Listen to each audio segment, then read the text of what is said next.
Dennis Lennox is with us.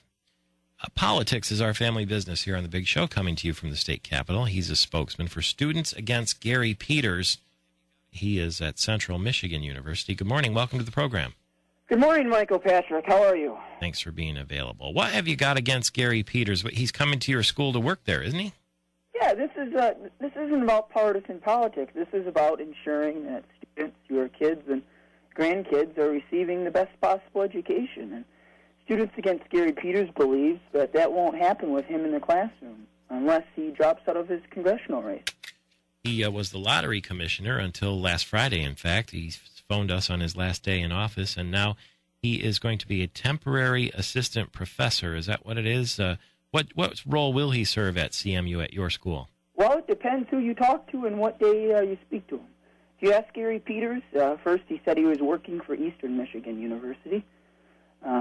Never quite sure if that was a reporter's mistake or his mistake, but nobody's ever clarified that. Then he forgot how much he was going to make and who was paying it.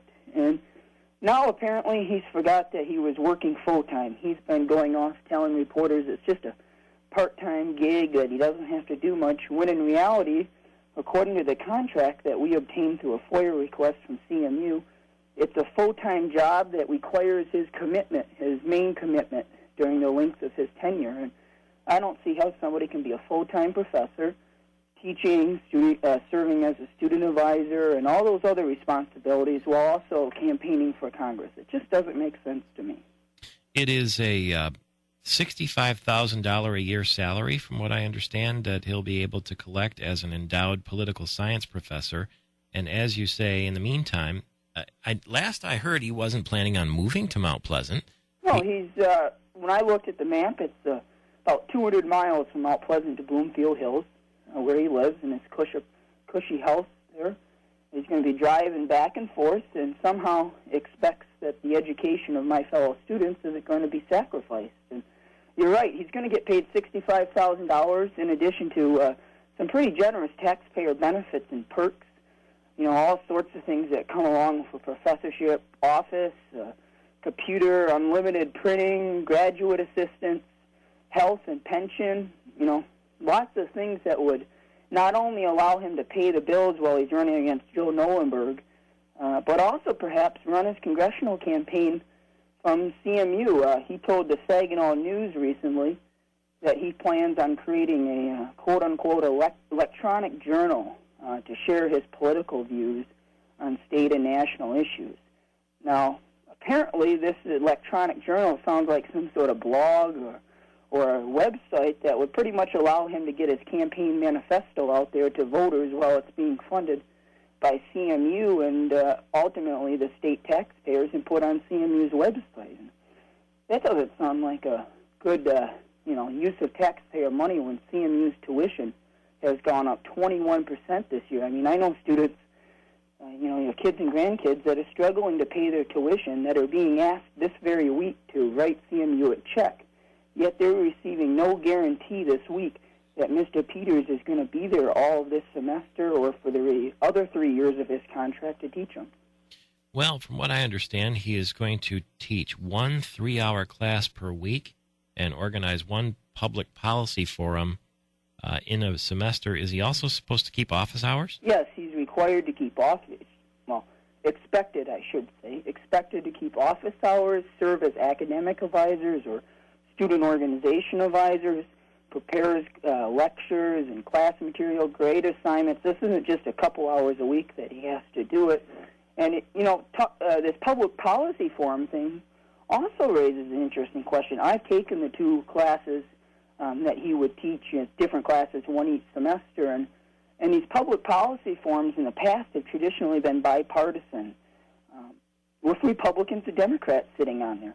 I don't see how a very partisan candidate for Congress is going to get Republicans, since he's running against a Republican, to actually come up and participate in his forum, which is essentially an opportunity for a candidate to espouse his own views. It's, free airtime for him.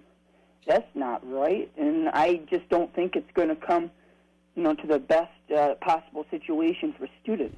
He has a choice, Congress or campus, and right now he's sacrificing the education of CMU students by deciding to run for Congress. Have you voiced these opinions, other than in the media, of course, to officials at CMU? Yeah, we Students Against Gary Peters has about 100, maybe 115 students right now that have been involved. We've wrote letters. I can tell you in the last few weeks, CMU's Board of Trustees and the President, Michael Rao, have been flooded with emails, not only from CMU students and alumni, but just from everyday taxpayers across the state that think it's outrageous that CMU, which raised their tuition by 21% this year, is paying somebody $65,000 while he runs for Congress.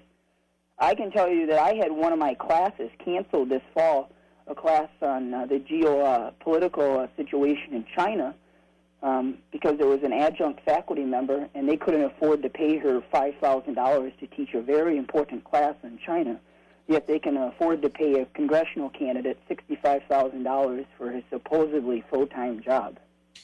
What do the CMU officials say to you when you voice your complaint?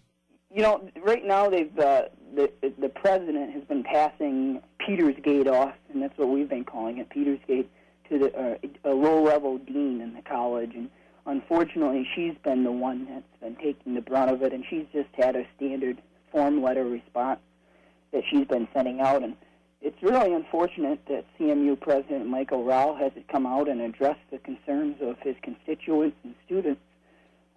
Again, this is a president who, under his leadership, we've had a couple of football players arrested for murder. We've had professors that have been pedophiles, and now we have CMU paying their political crony, Gary Peters, to run for Congress.